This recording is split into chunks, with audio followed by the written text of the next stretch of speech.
सर्वप्रथम सर्वांना श्री स्वामी समर्थ. स्वामी महाराजांच्या कृपेने तुमच्या सर्व चांगल्या इच्छा पूर्ण होत ही स्वामींचरणी प्रार्थना करते आणि आजच्या व्हिडिओला सुरुवात करते. तर या वर्षीची वटपौर्णिमा 10 जून 2025 मंगळवार रोजी आलेली आहे. वटपौर्णिमेविषयी संपूर्ण माहिती, पूजाविधी, साहित्य, मुहूर्त, या दिवशी कोणत्या शुभ रंगाच्या साड्या घालाव्या नेसाव्या, कोणत्या नेसू नये, कोणत्या रंगाच्या बांगड्या घालाव्या, कोणत्या घालू नये, गरोदर महिला असतील, मासिक धर्माच्या महिला असतील, काय करावं, काय टाळावं, कोणते नियम पाळावे, त्याचबरोबर उपवास कधी करावा, उपवास कधी सोडावा, संपूर्ण माहिती आजच्या व्हिडिओमधून जाणून घेणार आहोत. व्हिडिओ शेवटपर्यंत बघा. चॅनलवर नवीन असाल कृपया चॅनलला नक्की सबस्क्राईब करा. यंदाची वटपौर्णिमा 10 जून मंगळवार रोजी आलेली आहे. प्रत्येक महिलेने कमेंटमध्ये आपल्या कुलस्वामिनीचं नाव जरूर लिहा, नाहीतर लिहा सर्वांनी श्री स्वामी समर्थ. वटपौर्णिमा का साजरी करतात? तर सावित्रीने आपल्या पतीचे प्राण परत मिळवण्याकरता यमराजाला भक्तीने संतुष्ट केले व आपल्या पतीचे प्राण परत मिळवले. ज्या वृक्षाखाली तो पुन्हा जिवंत झाला ते झाड होते वडाचे आणि तो दिवस होता ज्येष्ठ पौर्णिमेचा म्हणजे वटपौर्णिमेचा. त्यावेळी सावित्रीने वडाची मनोभावे पूजा केली. या प्रसंगाची आठवण म्हणून आजही आपण सर्व सवाशीण स्त्रिया वडाची ज्येष्ठ पौर्णिमेला वडाच्या झाडाची मनोभावे पूजा करत असतो. वडाची झाड म्हणजे देवतुल्य असे झाड म्हणून सुद्धा ओळखले जाते. वडाच्या झाडामध्ये प्रत्यक्ष ब्रह्मा, विष्णू, महेश तिन्ही देवतांचे स्थान आहे. जेव्हा आपण वटपौर्णिमेला वडाच्या झाडाची पूजा करतो तेव्हा आपल्याला त्रिदेवांचे पूजन केल्याचे पुण्य फळ, सुख, सौभाग्य प्राप्त होते. ब्रह्मा, विष्णू, महेश तिन्ही देवता आपल्याला भरभरून आशीर्वाद देतात. म्हणून प्रत्येक सवाशीण स्त्रीने वडाच्या झाडाची ज्येष्ठ पौर्णिमेला मनोभावे पूजा करावी. तसेच या वर्षीची वटपौर्णिमा 10 जून 2025 मंगळवार रोजी आलेली आहे. पौर्णिमा ज्येष्ठ पौर्णिमा प्रारंभ होणार आहे 10 जून मंगळवार रोजी सकाळी 11:35 ही पौर्णिमा तिथी प्रारंभ होणार आहे आणि दुसऱ्या दिवशी 11 जून दुपारी 1:13 ही पौर्णिमा तिथी संपणार आहे. आता बऱ्याच महिलांना प्रश्न पडलेला असेल की पौर्णिमा वटपौर्णिमा 10 तारखेला साजरी करावी की 11 तारखेला? तर वटपौर्णिमा या वर्षीची वटपौर्णिमा 10 जून 2025 मंगळवार रोजी साजरी आपण करणार आहोत. पण काही कारणास्तव माझ्या काही मैत्रिणींना 4 दिवस वगैरे असेल, काही मोठ्या कारणामुळे जर तुमची 10 तारखेला पूजा वगैरे करणं राहून गेलं, वडाच्या झाडाची पूजा करणं राहून गेलं तुमच्याकडून, तर मग तुम्ही दुसऱ्या दिवशी 11 जून 2025 बुधवार रोजी दुपारी 1:15 सुद्धा तुम्ही वडाच्या झाडाची पूजा करू शकतात. काही कारणास्तव तुमची पूजा राहून गेलं, काही महिलांना 4 दिवस वगैरे असतील आणि 5व्या दिवशी 11 तारखेला तुम्ही डोकं वगैरे धुवून पूजा केली तर मग तुम्ही करू शकता. काही कारण असेल तरच मग तुम्ही 11 तारखेला पूजा करायची आहे. नाहीतर आपण सर्व सवाशीण स्त्रियांनी 10 जून 2025 मंगळवार रोजीच वट सावित्रीची पूजा करायची आहे, म्हणजे वडाच्या झाडाची पूजा करायची आहे. आता ज्या महिला 11 तारखेला पूजा करणार असतील त्यांनी उपवास मात्र आपण सर्वांनी 10 तारखेलाच मंगळवार रोजीच करायचा आहे. बघा, 10 जूनला मंगळवार आलेला आहे, आपल्या कुलस्वामिनीचा दिवस आहे. सर्व महिलांनी या दिवशी लवकर उठायचं आहे आणि वडाच्या झाडाची पूजा करण्या अगोदर काही महिला काय करतात, सकाळी लवकर उठतात आणि घाई करून वडाच्या झाडाची पूजा करून येत असतात. तर असं करू नका महिलांनो. सर्व काही नीट व्यवस्थित करायचं आहे आपल्याला. तर या दिवशी जर असं लवकर उठायचं आहे आणि सर्व महिलांनी आंघोळीच्या पाण्यात थोडीशी चिमूटभर हळद टाकून आंघोळ करायची आहे. माता लक्ष्मी प्रिय हळद टाकून आंघोळ करायची आहे. लक्ष्मी नारायण प्रसन्न होतील, तिन्ही देवता प्रसन्न होतील म्हणून हळद टाकून नक्की आंघोळ करा. जे काही शारीरिक मानसिक त्रास असतील संपूर्णपणे नष्ट होतील महिलांनो. हळद टाकून नक्की आंघोळ करा. त्याचबरोबर या दिवशी महिलांनो अंघोळ केल्यानंतर लगेच आपल्या देवघरात देवांची छान अशी विधिवत पूजा करायची आहे. मंगळवार आलेला आहे. या वर्षीची ज्येष्ठ पौर्णिमा म्हणजेच वटपौर्णिमा मंगळवारी आलेली आहे. आपल्या कुलस्वामिनीची माता लक्ष्मीची छान अशी विधिवत पूजा करा. मूर्ती असेल, फोटो असेल पुसून घ्या. मूर्ती असेल छान पंचामृताने किंवा गाईच्या कच्च्या दुधाने अभिषेक करायचा आहे. मूर्ती छान देवघरात स्थापन करायच्या आहे आणि कुलदेवीचा मंगल कलशसुद्धा या दिवशी जरूर भरा.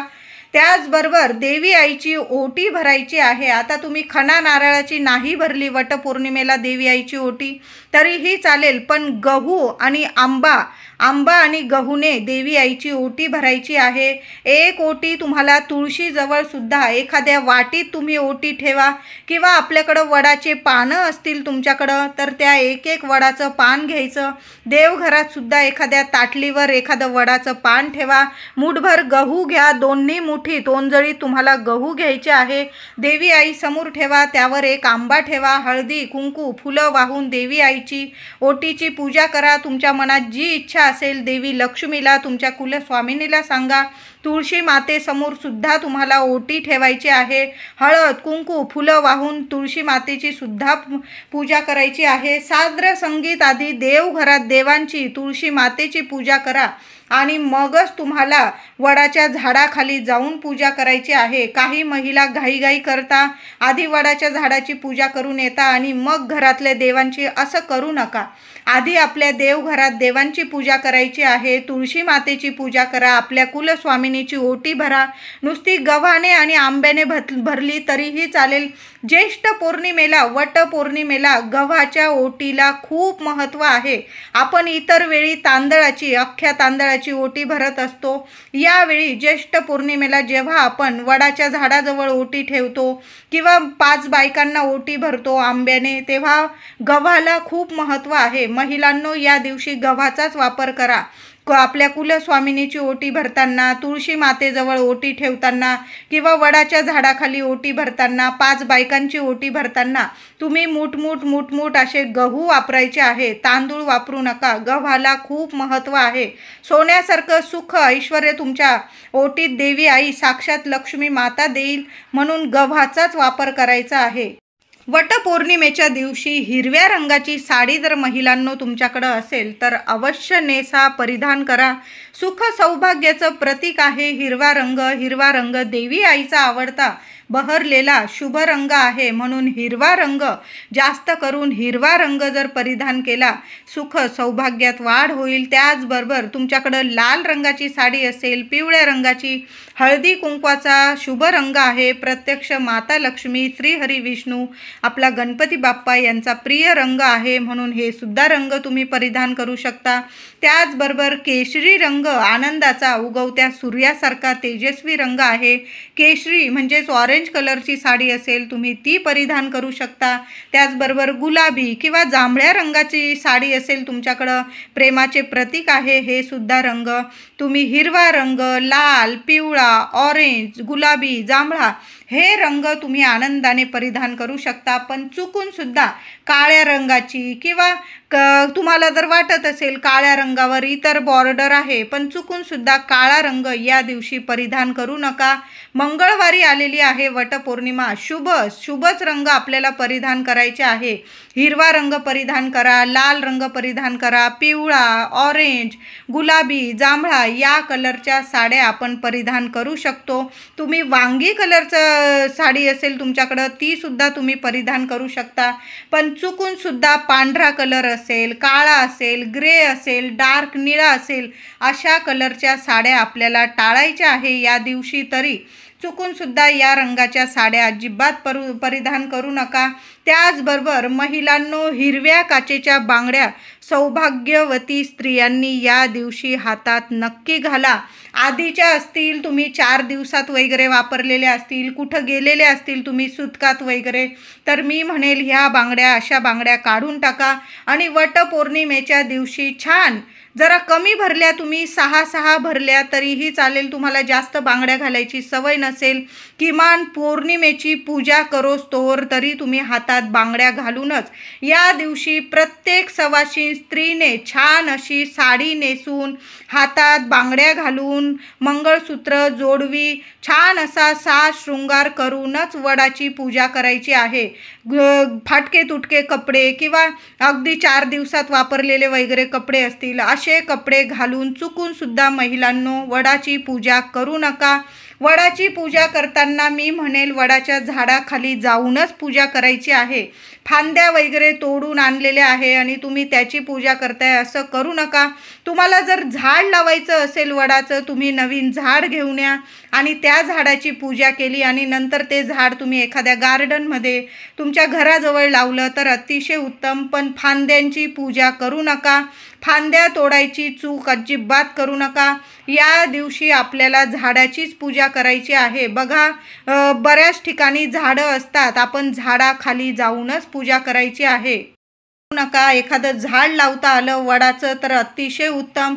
झाड घेऊन या, छोटं असलं तरी चालेल, त्या झाडाची पूजा करा. नंतर ते झाड तुम्ही एखाद्या बागेत, गार्डनमध्ये, घराबाहेर लावून टाकलं तर अतिशय उत्तम. झाडाचीच पूजा करायची आहे. या दिवशी कुणाचाच अपमान करू नका, कुणाला कमी लेखू नका. कोणत्या रूपाने देवी आई आपल्या घरी येईल आणि आपल्याकडून पाहुणचार घेऊन जाईल, मान सन्मान करून जाईल, सांगता येत नाही. म्हणून प्रत्येक स्त्रीचा आपण मान सन्मान करायचा आहे. कुणाचाच अपमान होणार नाही याची प्रत्येकाने काळजी घ्यायची आहे. मांसाहार, मद्यपान होणार नाही याची काळजी घ्या. जेवढे झाडं लावता येईल तेवढी आपण बघायचं आहे. झाडं लावा या दिवशी, एक का होईना प्रत्येकाने. वडाचं लावा, तुळस लावता आली तुळस लावा, किंवा इतर झाडं लावायचे असेल तुम्हाला तर अतिशय शुभ दिवस आहे. आनंदाने एक का होईना प्रत्येकाने झाड लावण्याचा प्रयत्न जरूर करायचा आहे. वटपौर्णिमेच्या दिवशी आपल्या घरात शांतता राहील याची प्रत्येकाने काळजी घ्यायची आहे. महिलांनी मन शांत ठेवा आणि प्रसन्न ठेवा. प्रसन्न मनाने केलेली पूजा असू द्या, व्रत, उपवास फळ देऊन जातं. म्हणून शांत आणि प्रसन्न मन ठेवा या दिवशी. तर वडाच्या पूजेसाठी काय साहित्य लागणार आपल्याला, तर 2 हिरव्या बांगड्या लागणार आहे आपल्याला, शेंदूर, एक गळसरी, अत्तर, कापूर, पंचामृत, दूध, पंचामृत नसेल तर कच्चं गाईचं दूध, पूजेचे वस्त्र, विड्याची पानं, सुपारी, पैसे, गूळ खोबऱ्याचा नैवेद्य, आंबे, दुर्वा आणि गहू आणि फुलं वगैरे. तुम्हाला जर वडाच्या झाडाला एखादा हार घालायचा असेल तर तुम्ही हार घेऊन आलात फुलांचा तरीही चालेल. या सर्व वस्तू आपण नेहमीच पूजा करतो, आपल्या सर्व महिलांना माहीत आहे. प्रथम आपण गणपतीची सुपारी मांडून स्थापना करायची आहे. पहिल्यांदा वडाच्या झाडाखाली गेल्यानंतर पहिल्यांदा गणपती मांडायचा आहे. तुम्ही विड्याची 2 पानं मांडायची, त्यावर सुपारी ठेवायची आणि गणपती बाप्पाची आपल्याला प्रथम पूजा करायची आहे. हळद, कुंकू, अक्षता, फुलं, दुर्वा वाहून पंचोपचार पूजा करायची. नंतर आपल्याला वडाच्या झाडाला थोडं दूध किंवा पंचामृत किंवा पाणी अर्पण करायचं आहे. हळदी, कुंकू, फुलं वाहून पूजा करायची आहे आणि नंतर आपल्याला सूत गुंडाळायचं आहे. सौभाग्याचं अलंकार नेलेलं असेल तुम्ही, सौभाग्याचा अलंकार अर्पण करायचा आहे. मूठभर गहू आणि तुम्हाला आंबा याची ओटी तुम्हाला वडाच्या झाडाखाली सावित्री मातेची तुम्हाला भरायची आहे. तुम्ही जशी दरवर्षी पूजा करतात ना पंचोपचारे, तशी पूजा करायची आहे. प्रथम गणपती बाप्पाची पूजा करा आणि नंतर आपल्याला बाकी पूजा करायची आहे. जन्मोजन्मी हाच जोडीदार मिळावा, जोडीदारासोबत संपूर्ण आयुष्य सुख, समाधान, आनंद, आरोग्य, ऐश्वर्याने, गोकुळाने फुलून राहावं अशी मनापासून आपल्याला वडाच्या झाडाखाली प्रार्थना करायची आहे. स्त्रियांनी या दिवशी उपवास करायचा आहे. किमान वडाची पूजा करेपर्यंत तरी नक्की उपवास करा. नंतर तुम्ही खाल्लात तरीही चालेल, उपवास सोडला. काही महिला काय करतात, वटपौर्णिमेच्या दिवशी संपूर्ण दिवस रात्र छान असा उपवास करता आणि दुसऱ्या दिवशी उपवास सोडत असतात. आता तुमची जशी परंपरा आहे, काही ठिकाणी वडाची पूजा केल्यानंतर लगेच घरी गेलात की लगेच उपवास सोडतात, तर काही ठिकाणी संपूर्ण दिवस रात्र उपवास करता, दुसऱ्या दिवशी उपवास सोडतात. ज्याची जशी परंपरा आहे, मी सांगते म्हणून अशी परंपरा लावून घेऊ नका. तुमची जशी परंपरा आहे, तुम्ही दरवर्षी जेवढ्यापर्यंत उपवास करता तेवढाच उपवास करायचा आहे. तुम्ही संपूर्ण दिवस उपवास करता, दुसऱ्या दिवशी उपवास सोडता, तुम्ही तसंच करा. किंवा तुम्ही फक्त वडाची पूजा करेपर्यंत उपवास करता, तुम्हाला तसंच करायचं आहे. कुणी सांगतंय म्हणून कुठलीही प्रथा लावून घेऊ नका किंवा कुठली परंपरा लावून घेऊ नका. तुम्ही जसं करता तशाच पद्धतीने वडाची पूजा करायची आहे आणि उपवाससुद्धा करायचा आहे. उपवास सोडताना काहीतरी गोडधोड खाऊनच आपल्याला उपवास सोडायचा आहे. 4 दिवस किंवा गरोदर स्त्रियांनी फक्त लांबून नमस्कार करून आपल्या पतीला उदंड आयुष्य, आरोग्य, सुख, शांतीसाठी प्रार्थना करायची आहे. पूजा करू नका. गरोदर महिलांनी पुढील वर्षी पूजा करायची आहे, या वर्षी पूजा करू नका. आणि गेलाच तुम्ही वडाच्या झाडाखाली, तर मग तुम्ही हळदी कुंकू फुलं वाहून वडाच्या झाडाखाली नमस्कार केला तरी चालेल, पण कुणाची ओटी भरू नका तुम्ही आणि कुणाकडून ओटी भरून पण घेऊ नका. तुम्हाला जर कोणी ओटी दिली तर घेऊ नका आणि कुणाला तुम्ही ओटी देऊ पण नका. ही चूक करू नका. गरोदर महिलांनी हे नियम जरूर पाळायचे आहे. किंवा तुम्ही फक्त लांबून नमस्कार केला तरीही चालेल. 4 दिवस वगैरे असेल, त्या महिलांनी आपल्या घरातच, आपल्या देवघरात लांबून नमस्कार केला, सावित्री मातेला प्रार्थना केली, तुमच्या पतीसाठी, मुलाबाळांसाठी, मुलांच्या, पतीच्या सुख ऐश्वर्यासाठी, उदंड आयुष्य, आरोग्यासाठी तरीही चालेल. लांबून नमस्कार करा. गरोदर महिलांनी उपवास करू नका. तुम्ही 2 जीवांचे आहात. 4 दिवस असतील महिलांना, तुम्ही उपवास करायचा आहे. पूजा मात्र करू नका. वटपौर्णिमेच्या दिवशी भारतात संपूर्ण ठिकाणी हे वटसावित्रीचे व्रत मोठ्या मनोभावे केले जाते. पतिव्रता स्त्री कशी असावी याचा सावित्री हा आदर्श समजला जातो. या दिवशी प्रत्येक सुवासिनी स्त्रियांनी सावित्रीची मनोभावे प्रार्थना करावी व वडाच्या झाडास सूत गुंडाळून षोडशोपचारे पूजा करावी. आता सुताविषयी एक गोष्ट सांगत आहे महिलांनो. आपण सर्व स्त्रिया वडाच्या झाडाखाली वटपौर्णिमेला पूजनासाठी गेल्यावर एकीचा सूत गुंडी दुसरीला देऊ नका. ही चूक अजिबात करू नका. मी काही ठिकाणी बघितलंय, 7 फेरे मारून घेतात, सूत तोडून घेतात आणि दुसरीला देऊन देतात. अशी चूक अजिबात करू नका. वडाला 7 फेरे मारताना 7 वेळा धागा गुंडाळून उरलेला धागा, सूत गुंडी तिथेच खोचून द्या. ती तोडण्याची, कापायची चूक करू नका. वडाची पूजा करताना बरोबर स्वतःचा धागा घेऊनच झाडाखाली जा. आधी आपलं पूजेचं ताट तयार करायचं. सगळ्या वस्तू आहे का नाही काळजीपूर्वक बघा आणि त्यात खास करून सुताची गुंडी असायलाच हवी. बघा, तुम्हाला पूजा साहित्याच्या दुकानात सर्व गोष्टी मिळून जातील, सर्व वस्तू मिळून जातील. ती सूत गुंडी घ्यायची आणि मगच वडाची पूजा करायला जायची आहे. विसरू नका. अगदी सख्या बहिणी जरी असाल तुम्ही, तरी एकमेकींनी स्वतःची गुंडी देऊ नका एकमेकींना. तुम्ही जरी बहिणी असल्या, तुमचे एकमेकींचे कुळ मात्र वेगवेगळे आहे. प्रत्येकीने आपल्या पतीसाठी एक वेगळी सूत गुंडी घेऊन जायची आहे. इतरांकडं मागत बसू नका. 7 वेळा धागा बांधला झाडाला की तोडू नका. उरलेला तिथंच खोचून द्यायचा आहे. तरच तुमचं वटपौर्णिमेचं व्रत पूर्ण होणार आहे. आपली सूत गुंडी इतरांना देऊ नका, मागत बसू नका आणि तोडत बसू नका. या चुका करू नका. या चुका करतो आणि मग काही ना काही अडीअडचणी पतिदेवांना भोगाव्या लागतात. मग कामात त्यांना काही अडीअडचणी आल्या, काहीतरी दुर्घटना वगैरे घडली की आपण म्हणतो मी एवढं व्रत केलं, एवढी देवपूजा केली, मग असं का झालं. तर या छोट्या मोठ्या चुका होतात आणि त्याचं मात्र आपल्या संपूर्ण कुटुंबाला काही ना काही विघ्न आपल्याला भोगावं लागतं. म्हणून अशा चुका अजिबात करू नका. प्रत्येकीने प्रत्येकीची सूत गुंडी वेगळी घेऊन जायची आणि ती तिथंच खोचून द्यायची आहे. तोडू नका, घरी आणू नका. पुढील वर्षी कामात येईल असं बघू नका. 10 रुपयाला सूत गुंडी 5-10 रुपयाला मिळून जाईल. आपण आपले बरेच असे खर्च करतो. पतिदेवांसाठी आपण एवढा खर्च करू शकतो. वडाच्या झाडाची पूजा केल्यानंतर तिथं जर महिला असतील तर त्यांची छान अशी ओटी भरा.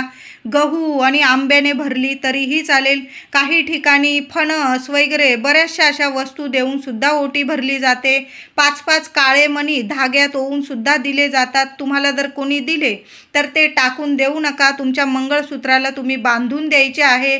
जोवर ते नीट आहे तोवर त्या मंगळसूत्रालाच राहू द्या. टाकून देण्याची चूक करू नका. काही ठिकाणी 5 बायकांना सुद्धा 5 ठिकाणी सुतात 5-5 काळे मणी देण्याची प्रथा आहे. तुम्ही जशा पद्धतीने ओटी भरता तशा पद्धतीने ओटी भरायची आहे. आता काही वेळा जर महिलाच मिळाल्या नाही तर मग तुम्ही देवघरात आपल्या कुलदेवीची ओटी भरा, माता लक्ष्मीची ओटी भरा, त्याचबरोबर आपल्या तुळशी मातेची ओटी भरा. साक्षात लक्ष्मी माता आहे. त्याचबरोबर तुम्हाला जर गोमाता दिसली महिलांनो, वट पौर्णिमेच्या दिवशी प्रत्येक सवाशीण स्त्रीने तुम्हाला जर गाय दिसली तिला हळदी कुंकू लावा. मारकी गाय नसेल तर तुम्ही लांबून जरी हळदी कुंकू लावला, मारकी असेल तर, आणि ती जर हात लावू देत असेल तर तिच्या कपाळी हळदी कुंकू लावा, तिला नमस्कार करा. स्वतःच्या हाताने मुठभर गहू खाऊ घाला. बरोबर जाताना एखादी ताजी चपाती घेऊन जा, तिला तूप गूळ लावून घेऊन जा आणि स्वतःच्या हाताने खाऊ घाला. बघा, सुख सौभाग्यात इतकी वाढ होईल. तुमच्या पतिदेवांना प्रत्येक कामात यश मिळायला लागेल. अशी ही सेवा आहे. प्रत्येक सवाशी स्त्रीने गोमातेला या दिवशी स्वतःच्या हाताने मुठभर गहू न विसरता नक्की चारा खाऊ घाला. स्वतःच्या हाताने नमस्कार करा. बघा, सुख सौभाग्यात ऐश्वर्यात वाढ होईल. मुलांची प्रगती होईल. तुमच्या पतिदेवांची प्रगती होईल. अष्टरूपी माता लक्ष्मी तुम्हाला भरभरून आशीर्वाद देईल. असा हा दिवस आहे. कुलस्वामिनीची कृपा होईल तुमच्यावर. म्हणून गोमातेची ही सेवा न चुकता सर्व महिलांनी नक्की करा. बघा, शोधा, गाय मिळून जाईल. वडाची पूजा करताना मिळाली तर तिथंच नमस्कार करून घ्या. मुठभर गहू खाऊ घालून मग तुम्ही घरी आलात तरीही चालेल. आता चपाती नेलेली नसेल, जे मुठभर गहू असतील तुमच्याकडं ते जरी खाऊ घातले, नमस्कार केला लांबून तरीही चालेल. वडाची पूजा करताना सावित्री मातेचा हा मंत्र म्हटलात, तुम्ही ही प्रार्थना केली तरीही चालेल. नाहीच काही जमलं तुम्हाला, तुम्ही जी दरवर्षी सावित्री मातेला हात जोडून प्रार्थना करता ती केली तरीही चालेल. थोडक्यात तुम्हाला प्रार्थना सांगते. सावित्री ब्रह्मवादिनी सर्वदा प्रिय भाषिनी तेन सत्ते नमः पाही दुःख संसार सागरात अवियोगी यथा देव सावित्र्या सही तस्य ते अवियोग तथा स्माक भूयात जन्म जन्मनी. ही प्रार्थना बोलता आली तुम्हाला तर बोला, नाही तर तुम्ही जशा हात जोडून नमस्कार करता महिलांनो, सावित्री मातेला नमस्कार करा, प्रार्थना करा. खऱ्या मनाने केलेली प्रार्थना फळ देऊन नक्कीच जाते. आता थोडक्यात तुम्हाला मी वटपौर्णिमेची थोडक्यात कथा सांगत आहे. सावित्रीने सत्यवानाबरोबर विवाह केला. सत्यवानाला 1 वर्षाच्या अंती मृत्यू येणार आहे असे नारद मुनींनी तिला सांगितले होते. नारदाने सांगितलेल्या दिवसाच्या पूर्व 3 दिवस तिने उपवास सुरू केले. तो लाकडे फुले फळे आणण्याकरता अरण्यात गेला असता सावित्री त्याच्या बरोबर गेली. ते वनातील शोभा पाहत पाहत चालले होते, पण सावित्रीचे मन मात्र जागेवर नव्हते. सत्यवानाने सर्व फळे गोळा केली. वाळलेली लाकडे तोडण्यासाठी तो झाडावर चढला. नंतर त्याला चक्कर यायला लागली व तो घाबरला. डोळ्यापुढे त्याला अंधार वाढू लागला. सावित्री पतीला म्हणाली, नाथ, आपण थोडा वेळ विश्रांती घ्या, म्हणजे आपणास बरे वाटेल. सत्यवान सावित्रीच्या मांडीवर डोके ठेवून झोपला. इतक्यात तिला समोरून एक दिव्य पुरुष येताना दिसला. क्षणात त्याने आपले मृत्यूपाश सत्यवानाचे प्राणहरण करण्यासाठी टाकले. हे पाहून सावित्रीने त्या दिव्य पुरुषाच्या चरणावर मस्तक ठेविले. त्या दिव्य पुरुषाला नमस्कार केला व तिने विचारले की तुम्ही कोण आहात? तेव्हा पुरुष म्हणाला, मी प्राणहरण करणारा यमराज आहे. हे ऐकून सावित्री त्याच्या पाठोपाठ जाऊ लागली.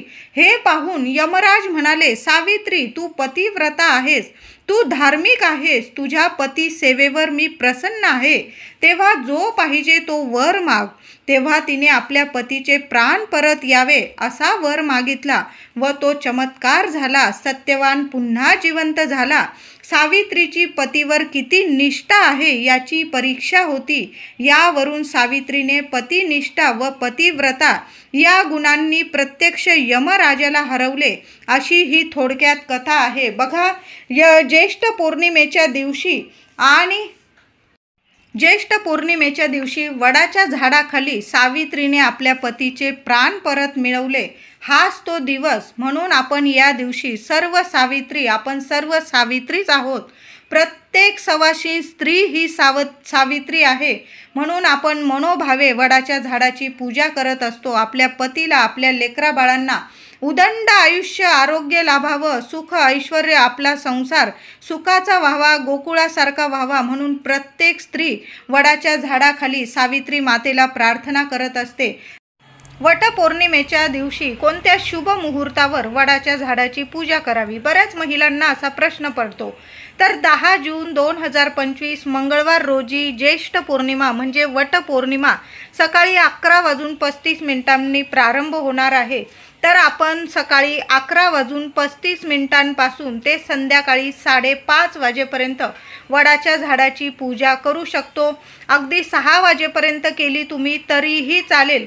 फक्त तुम्ही जर राहू काळ मानत असाल तर दुपारी 3 ते 4 हा 1 तासाचा राहू काळ असणार आहे.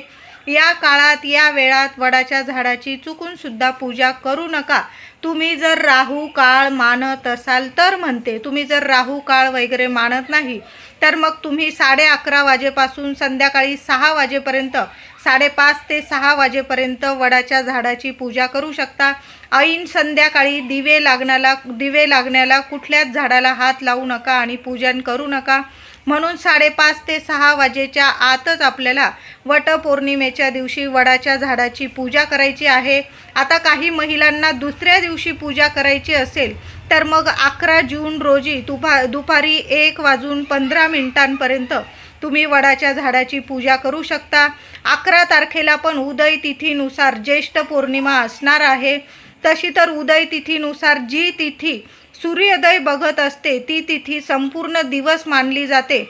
तरी पण आपण तिथीनुसार दुपारी 1:15 ही पौर्णिमा तिथी असणार आहे. म्हणून तुम्ही 11 तारखेला पण पूजा करू शकता दुपारी 1:15 आणि 10 तारखेला तर संपूर्ण दिवस म्हणजे सकाळी 11:35 संध्याकाळी 6 वाजेपर्यंत या शुभ मुहूर्तावर आपण वडाच्या झाडाची पूजा करायची आहे. फक्त दुपारी 3 ते 4 हा राहूचा काळ सोडून द्यायचा आणि मग बाकी संपूर्ण दिवसच हा वडाच्या झाडाची पूजा करण्यासाठी शुभच आहे. व्हिडिओ आवडला असेल तुम्हाला तर लाईक करा, शेअर करा, चॅनलला कृपया सबस्क्राईब करा. धन्यवाद.